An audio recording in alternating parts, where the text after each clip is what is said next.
Assalamualaikum warahmatullahi wabarakatuh. Perkenalkan, nama saya Lestari Dimas Rizka, saya dari kelas 11-2. Di sini saya akan dakwah khutbah yang berjudul tentang keikhlasan dalam beragama. Dengan ikhlas kita tidak akan tersesat ke jalan yang tidak diridhoi Allah Subhanahu wa taala. Tidak akan menjadi orang yang ria atau sombong. Karena sombong itu merupakan sifatnya setan. Seseorang yang ikhlas ibarat orang yang sedang membersihkan beras dari kerikil-kerikil dan batu-batu kecil di sekitar beras. Maka beras yang dimasak menjadi nikmat dimakan. Tetapi jika beras itu masih kotor, ketika nasi dikunyah akan tergigit kerikil dan batu kecil. Demikianlah keikhlasan menyebabkan beramal menjadi nikmat, tidak membuat lelah, dan segala pengorbanan tidak terasa berat. Sebaliknya, amal yang dilakukan dengan ria akan menyebabkan amal tidak nikmat. Pelakunya akan mudah menyerah dan selalu kecewa. Tetapi banyak dari kita yang beribadah tidak berlandaskan rasa ikhlas kepada Allah Subhanahu wa taala, melainkan dengan sikap ria atau sombong supaya mendapat pujian dari orang lain.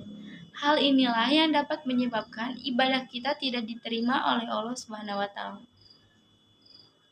Rasulullah Shallallahu alaihi wasallam pernah bersabda, "Ikhlaskanlah dalam beragama, cukup bagimu amal yang sedikit." Dalam hadis lain, Rasulullah Shallallahu alaihi wasallam bersabda, "Sesungguhnya Allah tidak menerima amal kecuali dilakukan dengan ikhlas dan mengharap ridhonya." Imam Syafi'i pernah memberi nasihat kepada seorang temannya, "Wahai Abu Musa, jika engkau berjihad dengan benar-benar, sesungguhnya untuk membuat seluruh manusia ridho, maka itu tidak akan terjadi. Jika demikian, maka ikhlaskanlah amalmu dan niatmu karena Allah Subhanahu wa taala."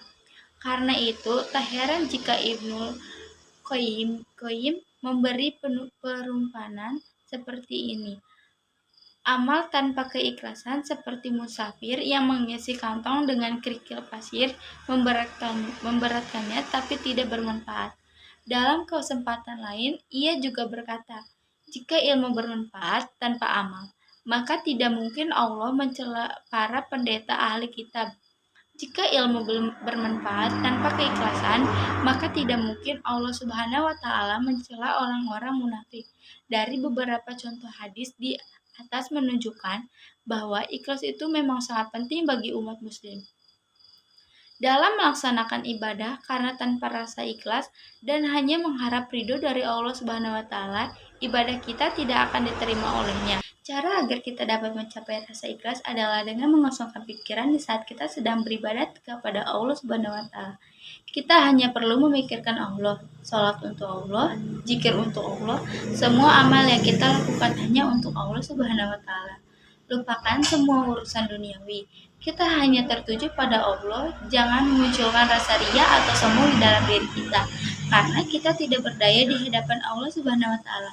Rasakanlah Allah berada di hadapan kita dan sedang menyaksikan kita. Insya Allah dengan cara di atas kalian dapat mencapai ikhlas, dan jangan lupa untuk berdoa memohon kepada Allah Subhanahu wa taala agar kita dapat beribadah secara ikhlas untuknya. Demikianlah yang dapat saya sampaikan, mudah-mudahan bermanfaat. Mohon maaf atas segala kekurangan. Billahi taufiq wal hidayah. Wassalamualaikum warahmatullahi wabarakatuh.